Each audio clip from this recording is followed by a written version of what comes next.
বন্ধুরা, আমরা যখন একটা নতুন ফেসবুক আইডি ওপেন করি তখন কিন্তু কমন একটা মিস্টেক করে থাকি।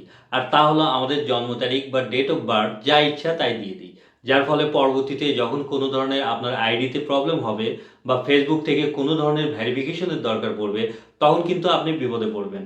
কারণ ফেসবুক ভেরিফিকেশনের জন্য আপনার এনআইডি বা ভোটার আইডি কার্ডের সাথে জন্ম তারিখ মিলাই দেখবে।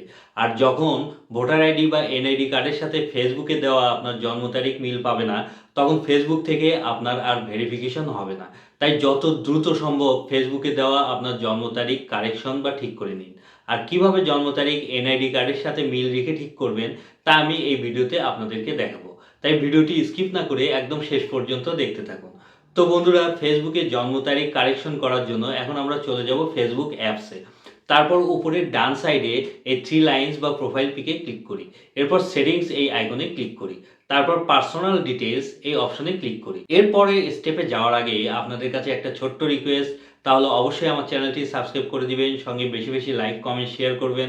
আর যারা আমার ফেসবুক পেজ থেকে ভিডিওটি দেখবেন তারা অবশ্যই ফলো করে পাশে থাকবেন, কেননা আপনারা পাশে থাকলে মোটিভেশন পাওয়া যায় পরবর্তী ভিডিও বানানোর জন্য। এখন এখানে দেখেন অ্যাকাউন্ট সেটিংসের আন্ডারে পার্সোনাল ডিটেলস অপশন শো করতেছে। এটাতে ক্লিক করি। তারপর বার্থডে এই অপশনে ক্লিক করি। এরপর এখানে এডিট এই অপশনে ক্লিক করি। তারপর এখানে আপনারা যেটা করবেন তা হলো আপনাদের এনআইডি কার্ডের সাথে মিল রেখে এখানে জন্ম তারিখ দিয়ে দিবেন। যেমন প্রথমে দিন, তারপর মাস, তারপর সাল দিয়ে দিবেন। এগুলো দেওয়া শেষ হয়ে গেলে সেট এই অপশনে ক্লিক করবেন। তারপর নিচে এই সেভ বাটনে ক্লিক করলেই আপনাদের জন্ম তারিখ সংশোধন হয়ে যাবে। তো বন্ধুরা, ভিডিওটি কেমন লাগলো তা অবশ্যই কমেন্ট করে জানাবেন। আজকে এখানেই বিদায় নিচ্ছি। ধন্যবাদ সবাইকে। আল্লাহ হাফেজ।